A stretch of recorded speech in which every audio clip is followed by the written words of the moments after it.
Akkam jirtu hordoftoota chaanaalii Baruuftuu nagaan keessan bakka jirtanitti isiniif haa baay'atu jechaa har'a kan waliin ilaallu histirii kutaa salgaffaa waliin ilaalla. Haga xumura viidiyoo kanaatti na waliin tura. Egaa chaanaalii kanaaf warreen haarawaa taatan subscribe gochuun maatii ta'an isiniin jedha. Yeroo subscribe gootan isin fayyada. Sababni isaas yeroo subscribe gootanitti viidiyoon haaraa yeroo galakkifamu viidiyoon haaraa galakkifameera jedhee isin beeksisa. Kun immoo akka barnoonni isin jala hin dabarre isin fayyadaa jechuudha. Kanaaf subscribe gochuun maatii ta'an isiniin jedha. Egaa histiriin kutaa salgaffaa kun boqonnaa 9 kan inni qabu. Boqonnaa 9 isaayyuu chaanaalii keenya irratti kan waliin ilaallu ta'a jechuudha. Kun akkuma asirratti argitan boqonnaa 9 kan inni qabu. Hunda isaayyuu kan waliin ilaallu ta'a jechuudha. Unit 1 irraa yoo eegallu unit 1 maal jedha? The discipline of history and human evolution. Barnoota history fi jijjiirama suutaa dhala namaa. Barnoota history fi jijjiirama suutaa dhala namaa. Unit introduction yoo ilaallu seensa boqonnaa kanaa yoo ilaallu jechuudha. Maal jedha? This unit intends to familiarize you with the elementary methodology of the history which helps you to learn the subsequent units more successfully. Accordingly, the lesson in this unit cover meaning of prehistory and history, the discipline of history, evolution, human being, theories on the origin of human beings, Africa and human evolution, Stone Age, and the emergency of state. Egaa unit 1 kun boqonnaan tokko kun jechuudha. Toopikii warreen amma maqaa dhoofne kana kan inni qabu. Maal meaning of prehistory and history. Hiika prehistory fi history, the discipline of history. Barnoota history, evolution of human beings. Jijjiirama suutaa dhala namaa, theory on the origin of human beings. Theory ka'umsa dhala namaa irratti jiru jechuudha. Africa and human evolution. Afrikaa fi jijjiirama suutaa dhala namaa. Stone Age. Stone Age hiika kallattii yeroo kennu bara dhagaasa jennu sun jechuudha. Akkasumallee barri the emergency of states kan jedhamus ni jira. Isaan kana mata duree isaan kana kan qabatee jiru jechuudha. Unit 1 kun boqonnaan tokko kun mata duree amma tarreessine kana kan qabateetti jiru. Isaan hundasaa kan waliin ilaallu ta'a. In order to facilitate your learning and to make it interesting to you, major point and argument are illustrated with the example and images. Egaa mata duree amma tarreessine kan isaan kana hubachuudhaaf akkasiin caalatti hubattaniif jechuudha. Kitaabni keessan maal kaayeeti jira? Example fi imeejota kaayeeti jira akkasiin caalatti hubattaniif jechuudha. Fakkeenyotaa fi akkasuma fakkiiwwan garaagaraa fayyadamuudhaan isiniif kaayeeti jira kitaaba keessan irra jechuudha. The unit closes with a summary of the main point of each lesson, followed by review questions that enable you to measure your achievement all through the unit. Akkasumallee egaa mata dureen kun mata duree boqonnaan kun jechuudha. Boqonnaan kun summary ni qaba. Summary illee dhumarra ni qaba jedha. Akkasumallee leesanii tokkoon isaa maal qaba? Review question qaba jechuudha. Questionoota ni qaba. Kun immoo caalatti akkasiin barnoota sana hubattan dandeettiin keessan hagam akka ta'e ittiin of madaaluuf isin gargaara jechuudha. Isaan kun immoo K-termidha. K-termii boqonnaa tokkooti. Prehistory, history, chronology, human evolution, state. Isaan kun K-termidha. jechoota furtuu isa jennu jechuudha. Inni itti aanu immoo tokko tuqaa tokko meaning of prehistory and history kan jedhudha. Meaning of prehistory and history. Hiikaa prehistory fi history. Prehistory maal akka ta'e, history maal akka ta'e mata duree kana keessatti kan waliin ilaallu ta'a jechuudha. The term of history derived from the Greek word historia means iniquity or an account of one's iniquities. Jechi history jedhu jecha Greek irraa kan dhufedha. Historia kan jedhu irraa kan dhufedha. Hiikaan isaas iniquity. Iniquity jechuun waan tokko qorachuu yookiin barbaaduu jechuudha. Isa afaan Amaariffaatiin mirmir jennu sun jechuudha.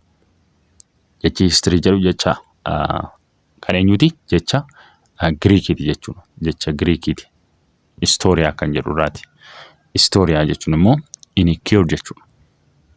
Iniquity jechuun immoo maanni waan tokko qorachuu yookiin barbaadu mirmir isa jennu sun jechuudha. History is the study of humans in the past. History waa'ee maaliiti kan inni qoratu? Waa'ee namaa kan darbe kan qoratudha jechuudha. It tells what they did and what happened to them. Maaltu hima historyni? Maali kan isaan hojjetan akkasumallee maaltu isaan quunname kan jedhu kan nutti himudha jechuudha. Waan darbedha. Waan darbe kan inni qoratu jenneerra. Waa'ee namaa waan darbe kan qoratudha historyni. Akkasumallee maal nutti hima? Maali kan isaan hojjetan? Maali kan isaan hojjetan akkasumallee maali kan isaan quunname kan jedhu kan nutti himudha jechuudha history. Historians are people who study and write about the human past. Historian kan jennu jechuudha. Waa'ee darbee waa'ee namaa waan darbe kan barreessan akkasumallee kan qoratan maal jedhamanii waamamu? Historians jedhamanii waamamu jechuudha. Historians waa'ee namaa kan qoratan akkasumallee kan barreessan jechuudha. Kan darbe kan barreessan kan qoratan jechuudha. Maal jedhanii waamamu? Historians jedhamanii waamamu. They tells us that history began about 5,500 years ago when people first began to write. Egaa history kan inni eegale waggaa 5,500 lakkoofsiseera jechuudha. Kana jechuun gaa barreeffamaan kan eegale jechuudha. However, the study of human past begins in the prehistory. Haa ta'u malee barreeffamaan osoo hin eegaliin dura maaliin tureera jechuudha. Maaliin tureera? Prehistory'dhaan tureera. Prehistory is the study of the distant past. Prehistory jechuudha. Inni immoo waa'ee maaliiti kan inni qoratu? Distance past. Kana jechuun history dura kan tureera jechuudha. Prehistory. History'n kan inni eegale barreeffamaan miti ture. Barreeffamaan kan inni eegale waggaa 5,500 lakkoofseera. Haa ta'u malee prehistory'n immoo isa dura tureera jechuudha. Isa dura tureera. History dura tureera jechuudha. Prehistory'n waa'ee maaliiti kan inni qoratu? Study of the distant past. Inni immoo baay'ee fagoo kan ta'e jechuudha. History caala kan fagoo ta'e kan qoratu eenyudha? Prehistory'dha jechuudha. Waggaa 5,500 dura eenyutu qorachaa ture? Prehistory'tu qorachaa ture. Waa'ee seenaa namaa jechuudha. Seenaa namaa. Prehistory was the time before people developed the art of writing. Prehistory jechuudha osoo barreeffamni hin dhufiin dura, osoo barreeffamaan history hin eegaliin dura jechuudha. Kana jechuun seenaa wanta darbee osoo barreeffamaan eegaliin dura maaltu ture? Prehistory ture. Kana jechuun waggaa 5,500 dura eenyutu ture jechuudha? Prehistory ture. Archaeologists and anthropologists have worked to find clues about early human life. Archaeologistoonni fi anthropologistoonni waa'ee wanta darbee qorachuudhaaf hojiiwwan baay'ee hojjetaniiru jedha. Archaeologist gaafa jennu wanta lafa keessa awwaalame, wanta lafa keessa jiru kan qoratan eenyu fa'a jechuudha? Archaeologistoota jechuudha. Anthropologist gaafa jennu immoo waa'ee nafa namaa kan qoratan isaanidha jechuudha. Waa'ee nafa namaa kan qoratan, waa'ee qaama namaa anthropologistoota jechuudha. Isaan kun waliin ta'uudhaan waa'ee wanta darbee waa hedduu hojjetaniiru jechuudha.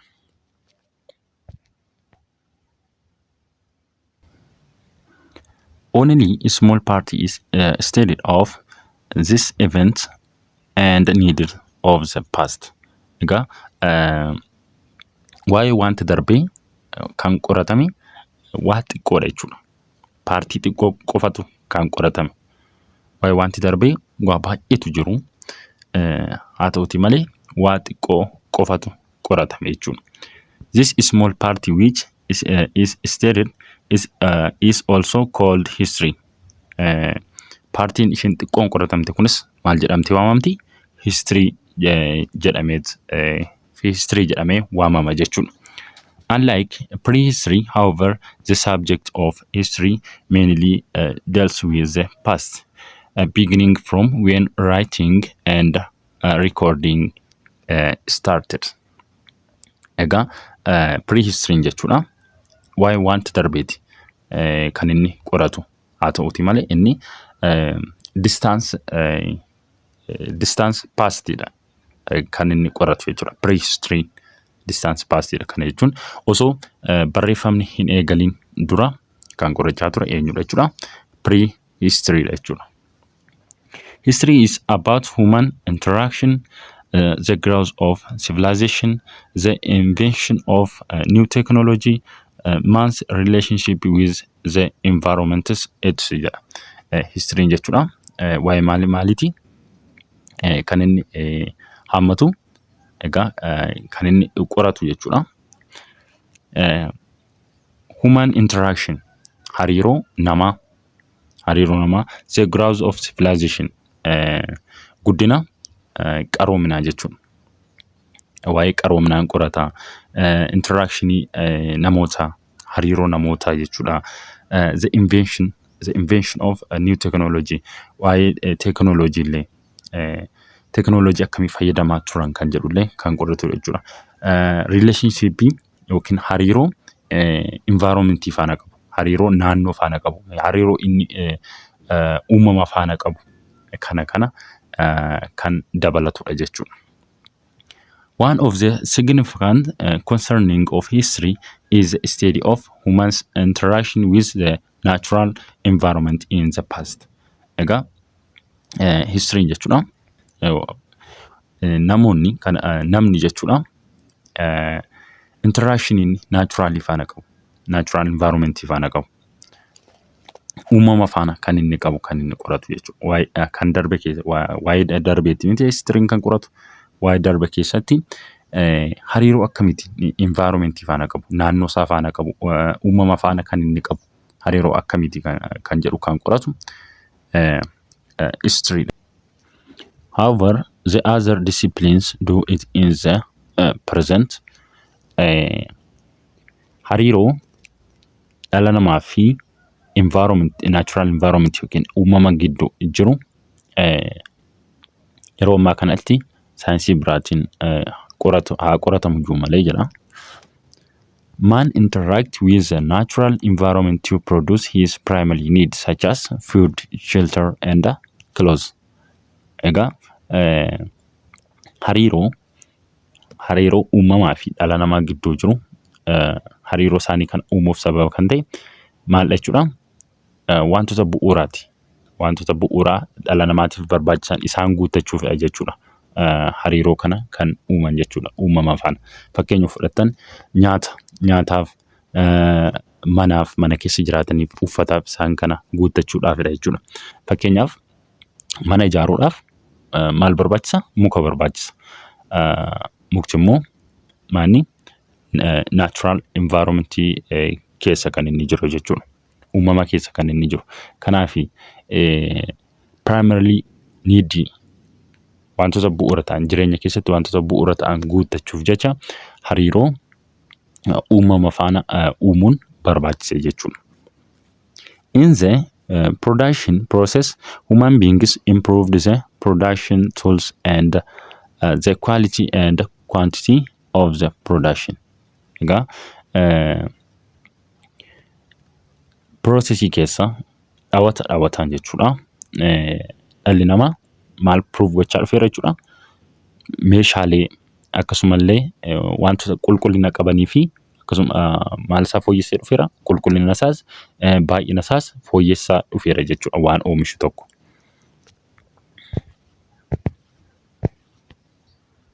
History as a body of knowledge is an account of the past based on historical fact and evidence. History jechuudha qaama beekumsaati. History qaama beekumsaati erga jennee egaa maalirratti kan inni hundaa'u jechuudha. Waan darbe jechuudha. Yeroo barreessu yeroo history barreessu jechuudha. Maalirratti hundaa'uudhaan historical fact seenaa dhugaa ta'e irratti akkasumallee and evidence jedhu. Akkasumallee ragaa qabatamaa ragaa irratti hundaa'uudhaan kan barreeffamu jechuudha history tokko. Seenaan tokko yeroo barreeffamu. Historical fact refers to information, statement about the past that is known or proven to be true. Historical fact gaafa jennu egaa maal jechuudha? Information refers to information, statement about the past that is known or proven to be true. Historical fact kan jennu egaa informationii dhugaa ta'e akkasuma statementii dhugaa ta'ee fi informationii sunii fi statementiin sun dhugaa ta'uunsaa kan mirkanaa'e ta'uu qaba jechuudha. Historical fact gaafa jennu. History is all about providing an interpretation of what happened, why it has happened, and how it has happened based on source. Egaa history gaafa jennu egaa waa'ee wanta darbee akkamitti kan inni uumame, maaliif kan inni uumame kan jedhu kan lafa kaa'udha jechuudha. Waan tokko uumamee darbeera yoo ta'e akkamitti kan inni uumame, maaliif kan inni uumame kan jedhu maaltu ta'e kan jedhu kan lafa kaa'udha jechuudha history. Therefore, history is both the fact of the past and the inquiry made into the past facts. Egaa history jechuudha both of the fact of the past and inquiring made into the past fact. History jechuudha waan dhugaa wanta yeroo darbee akkasumallee wanta yeroo darbee kan qoratu yookiin kan gaggeessudha jechuudha. Qorannoo gaggeessudha jechuudha. Wanta yeroo darbee maal ta'uu qaba jechuudha? Waan dhugaa ta'e ta'uu qaba jechuudha. Faaktii ta'uu qaba. This history is not an opinion or novel writing. Egaa history'n yeroo barreeffamu jechuudha. Yaada mataa kee miti kan ati barreessitu. Yaada mataa kee miti akkasumallee akka asoosamaatti miti kan barreeffamu jechuudha. Identifying historical fact from opinion requires critical thinking. Historical fact opinion irraa adda baasuuf maal barbaachisaa? Critical thinking barbaachisa jechuudha. Seenaa dhugaa historical fact yaada namaarraa yaada nama dhuunfaarraa adda baafachuuf jechuudha. yaada gadi fagoo barbaachisa jechuudha. Distinguishing between fact and opinion is one of the most important skill you can learn from studying history. Egaa faaktii fi waan dhugaa ta'ee fi yaada namaa adda baafachuu jechuudha. Maanni iskilii isa tokkodha jechuudha. Dandeettii tokkodha jechuudha. Innis eessa keessatti kan isin barattanii history keessatti kan isin barattan jechuudha. Yaada namaa fi wanta faaktii ta'e, wanta dhugaa ta'ee fi yaada namaa, yaada dhuunfaa namaa jechuudha. Adda baasuuf iskilii barbaachisu qaba. Innis eessa keessatti kan isin barattanii history keessattidha jechuudha. A fact is a statement that can be provided with supporting information. Fact yeroo jennu egaa wanti dhugaan jechuudha. Maaliin deeggaramuu danda'a jechuudha. Informationiidhaan deeggaramuu danda'a. Odeeffannoodhaan deeggaramuu danda'a jechuudha. Fact kan jedhu waan dhugaa kan ta'e maaliin deeggaramuu danda'a? Informationiidhaan kan odeeffannoodhaan deeggaramuu danda'a jechuudha. On the other hand, an opinion is what a writer believes based on his or her viewpoint. Egaa karaa biraatiin immoo jechuudha. Opinion kan jennu karaa yaada nama tokko yookiin yaada barreessaa jechuudha. Yaada barreessaa yookiin yaada barreessituu isaanidha kan hundaa'u jechuudha.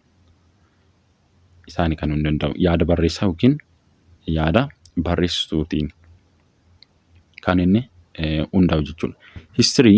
History writers can keep their opinion with fact. Namni history barreessu jechuudha. Yaada mataasaa fi waan faaktii ta'e waan dhugaa ta'e wal faana oofuu danda'a yookiin wal faana barreessuu danda'a. But an opinion is something that cannot be proved. Garuu yaadichi yaadni mataasaa sun jechuudha. Barreessaan sun yaada opinion isaa sun yaada isaa sun maal ta'uu danda'u? Yaadni isaa sun maal ta'uu danda'u jechuudha? Proved ta'uu danda'u. Garuu jechuudha faaktiin immoo faaktii inni barreesse immoo jechuudha. Wanti dhugaa inni barreesse immoo proof ta'uu danda'a. Maaliin jechuudha? Informationiidhaan jechuudha. Informationiidhaan deeggaramee proof ta'uu danda'a. Garuu yaadni mataa isaa inni barreessu jechuudha. Maal ta'uu danda'u? Proof ta'uu danda'u. Kanadha. Hubattaniittu jedhee yaada. Hagamma waliin ilaalle keessatti bakka gaaffii isinitti ta'e akkasumallee yaada qabdan komentii jalatti naa barreessuun dagatina.